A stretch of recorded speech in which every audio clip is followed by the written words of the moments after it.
Hey, everybody. It's Bill from Matt-Trakker.com, and welcome to this episode of Behind the Mask. Before we get started, if you haven't already, please subscribe to the channel. There's a button somewhere down there if you want to help contribute. There's a thanks button as well. You can also join the channel and contribute monthly. Everything we get from this goes directly toward the website, keeping it up. And eventually, once we get a little bit more, going with it, we'll have some more giveaways. Past giveaways were shirts, toys, like all kinds of stuff. So looking forward to doing that again very soon. Today's episode, I've been asked to review some of the episodes of the cartoon. And I kind of steered away from this for a little bit because one, Agents of M.a.s.k have done a really good job with it. And two, I know there's bad ones. And I didn't want to find them. But what I did was I went and picked my least favorite episode to start with because it makes absolutely no sense whatsoever. Episode 27, Panda Power. Now, right away, it's kind of a weird title. Just thinking about the title makes me think that we're going to harness the power of pandas. Why wouldn't you think that? But no, that's not the case here. What we have is a very, very strange plot that Venom has. And well, let me get into it a little bit. It's pretty confusing. So we open up with Matt helping some guy, a sculptor, build a giant panda. Apparently, Matt is like a fanatic of pandas, which is weird. And I guess that's character growth. Because one of the things with the cartoon is that there's not a lot of continuity, not a lot of growth when you see it. But I guess that's some there. He loves pandas. We found that out together. And T-Bob and Scott are, there naturally to be in the way. But the thing that was funny is that T-Bob couldn't differentiate between a dog and a panda bear. So if you're ever going to go hiking, do not take T-Bob with you unless you want to be mauled by a bear. And part of the subplot that we find out that pandas are missing all over China. And apparently all of them are almost gone, which if you're thinking about it along the terms of a good message to send to like let people know, yeah, pandas are, they're not going to be around forever if people keep hunting them. So something to think about. But in this episode, they're just vanishing with no trace. So Matt's in his Thunderhawk. He's got T-Bob and his panda bear that he's taking care of now, and Scott. And I wanted to point this scene out here because Matt makes a pun of whatever's happening, I'm going to get to the bare facts. So that should be a t-shirt, really. Look for that on our Redbubble store, along with these other great designs here. So we're transitioning to Easter Island.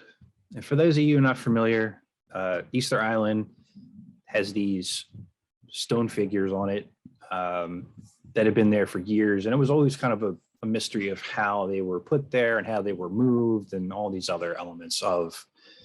And if I remember correctly, I think they moved them with logs, like rolled them on that. But the plan is with a kidnapped sculptor to sculpt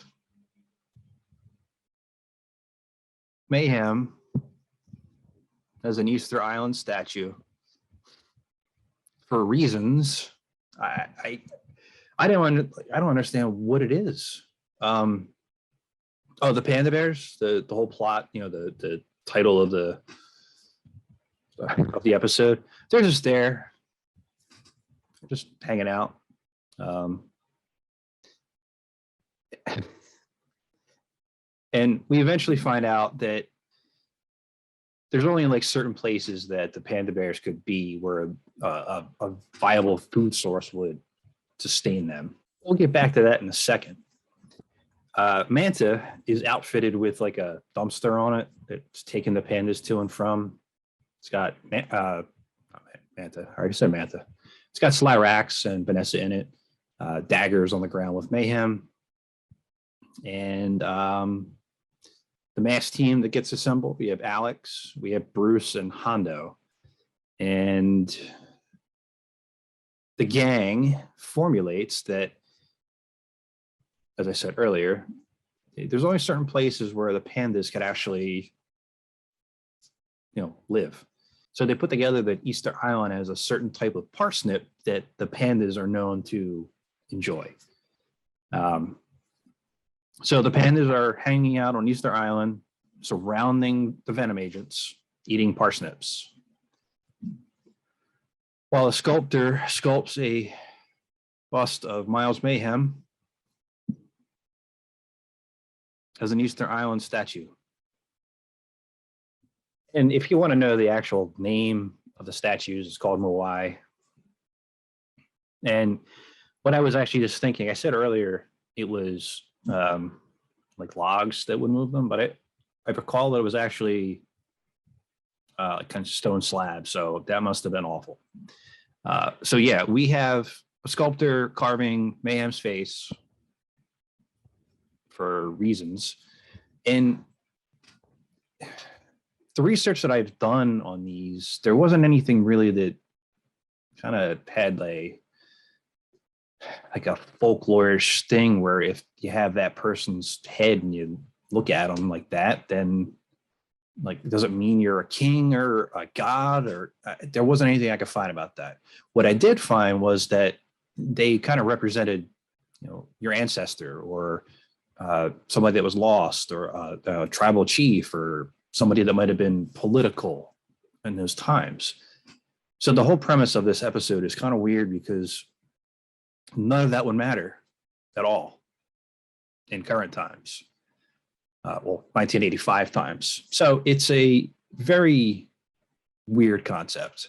So M.a.s.k eventually gets there, and they can't fire at Venom because the pandas are there. All the pandas in China are on Easter Island surrounding Venom.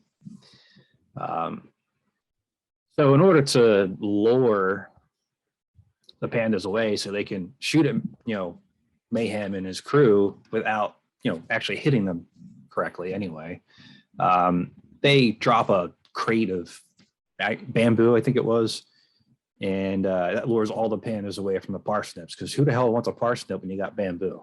That's rule number one of everybody, I think. If not, then you got to get yourself checked out. So as the fighting starts, Dagger hits a stone and destroys Jackhammer. Manta flips over countless times after it was hit by Rhino. I don't know how Vanessa would walk away from it, but she does. And Rax runs over a nail from the crate and then, tumbles. So I don't know. It's just kind of funny. And the other thing too, that I forgot to mention was like, Dagger's like, where's my statue? Just so Mayhem's like promising him all these statues, and he's just telling him, shut up, essentially. So Mayhem vows to find another island, and then they run away. Do they pursue Venom? No, they go help the pandas instead. That's more important than chasing down that crew. The thing that I find incredibly dumb about it is that you could have split it. Like, just put Alex there. Alex can watch the pandas. Just go. And then the rest of you guys go after Venom. But, got to keep it moving, got to keep it flowing. And at the end, T-Bob gives the baby panda back to its mother, and he gets touched in a very inappropriate way, and everybody just laughs, and then we close out the episode. Yeah, the aerial stuff was cool. The battle's cool. That's always something that I like. The dialogue wasn't bad. It's just the premise. Like what was going on with this? Oh my God, it makes no sense. I mean, this is my worst episode out of this. There's 75 episodes. This is my worst. And what I'm going to do is, as I do these episodes, I'm going to rank it, 1 to 75, essentially. So this is number 75 for me. I cannot find an episode lower, and that includes the racing season, which I will be reviewing soon. I've said it before, but I really wanted to do it justice and be open-minded to it. So look out for that. But I don't know. If you've watched Panda Power, you can find it on YouTube. You can find it on Tubi, the Shout Factory DVDs, Madman Entertainment DVDs. And there's others out there too. Let me know your thoughts on the whole episode in general. Let me know if you agree with me or not. I just... No. So, I was just trying to think if Billboard Blast would have made it better.